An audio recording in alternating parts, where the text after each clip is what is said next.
Hey guys, it's been a hot minute since I shared some of my mix sets here. In that time, I started streaming regularly on Twitch and built a community on this very game series I love so much. So with Monster Hunter Rise well into version 3.0, I feel like it's time to bring back the mix set series. This time though, it'll be a little bit different. Each video is going to share 3 of my fundamental builds for each given weapon. Since I do know how to use all 14 weapons, I felt like this would be a great chance to showcase my know-how and flexibility with the sets that I make.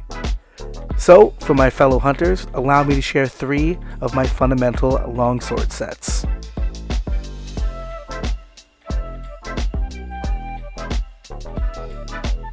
The first set we're going to build is called the Silkbound Samurai.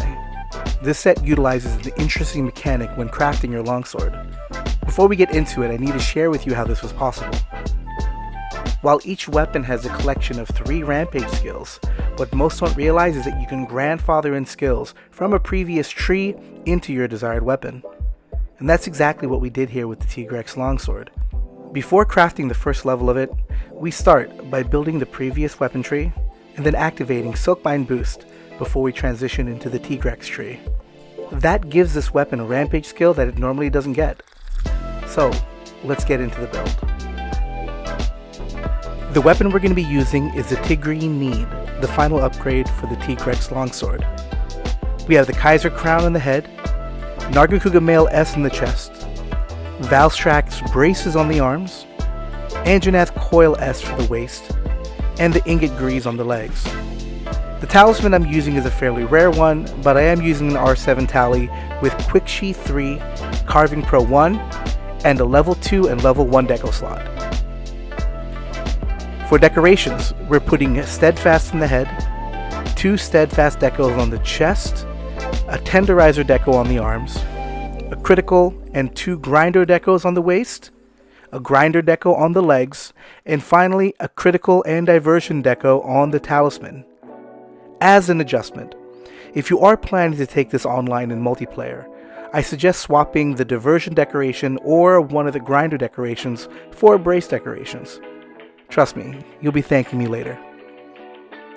For the skills, we have Critical Eye 7, Attack Boost 4, Weakness Exploit 3, Stun Res 3, Critical Boost 3, Speed Sharpening 3, Quick Sheath 3 with 1 point in Dragonheart, Evade Window, Diversion, and Carving Pro. The way this build works leans heavily on Silkbind attacks. Personally, I use Soaring Jump and Serene Pose as my main Silkbind attacks. The ticks from a Helmbreaker as well as a counterattack from Serene Pose get a boost courtesy of the Silkbind Boost Rampage skill. This is one of my strongest longsword sets, and despite hitting only 70% affinity on weak spots, this build still manages to wreck whatever I throw at it.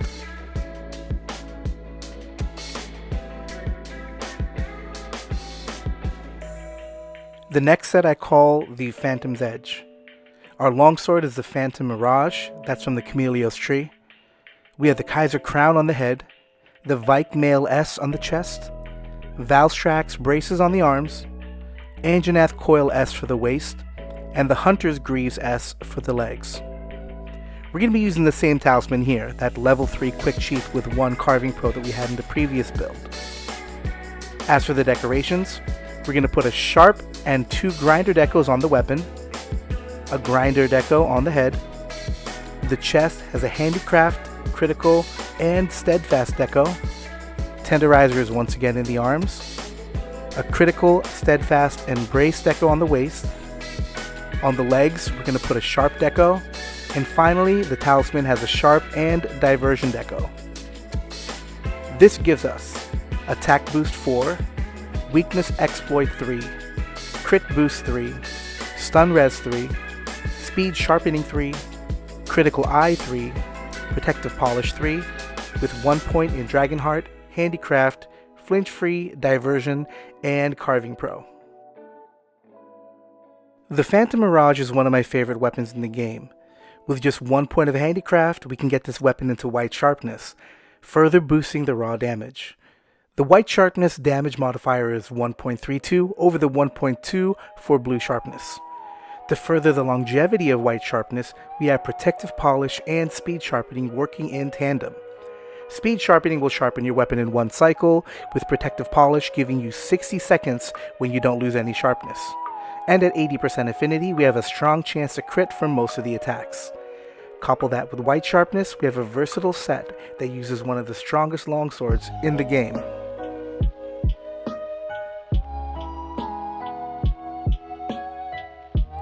For our final set, we have the Peak Performance Longsword. This time we use the longsword with the highest base affinity, the deepest night from the Nargacuga tree. The Valstrax helm is on our head, Vikemail S on the chest, Valstrax braces on the arms, Mizuha sash for the waist. For the legs, we got the golden hakama. And once again, like the previous two builds, we're going to be using the same talisman. For the decorations, the weapon houses an attack deco, the head gets an attack and steadfast deco, 2 attack and 1 steadfast in the chest, critical deco in the arms, the waist gets a steadfast deco, and the legs have 2 grinder decos. In the talisman, we're going to put a flawless deco with a grinder deco. With this, we get attack boost 4, weakness exploit 3, crit boost 3, stun res 3, speed sharpening 3, peak performance 3, quick sheath 3, dragon heart 2 with 1 point in latent power, chameleon blessing, carving pro, and a throwaway skill in poison attack. I made this longsword set because of the weapon's propensity for shrugging off damage. If you're proficient at hitting those spirit eye slashes and can make use of your iframes, you can push peak performance that extra mile while following up with some strong Silkbind attacks. This build will give you 90% affinity thanks to the Nargacuga longsword and weakness exploit. While the weapon itself isn't the strongest, we make up for that with white sharpness, 4 points in attack boost, and peak performance maxed out, which will boost your attack by 20 when health is full. When I run this build, I like to bring 2 healer palicos with me to help mitigate incoming damage. But you can always run what you want, especially if you're really good at hitting those iframes.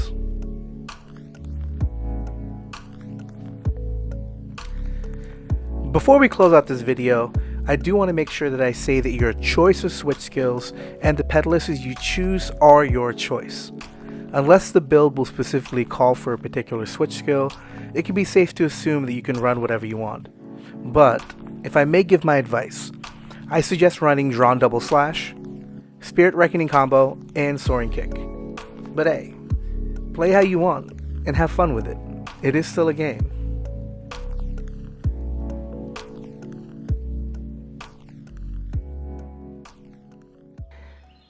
And with that, I want to thank you for stopping by and checking out my videos once again. I miss creating this content, and I hope you can look forward to more content coming soon. As I said earlier, I did start streaming since I last posted a build video, so please consider stopping by my Twitch channel when I'm live. The links are down below, and I usually stream Fridays, Saturdays, and Sundays with a random weekday in between. I'd love to hear from you as well. You can catch me on all my socials. Once again, links are down below, and sound off in the comments with your thoughts. Do you dig what I do? Please consider liking the video, subscribing to the channel, and checking me out whether I'm live on Twitch, whether I'm sounding off about Monster Hunter on Twitter, or wherever else you can find me. And with that, I hope the hunts and RNG be ever in your favor. You stay frosty, hunters, and get lifted. Thank you very much for coming by.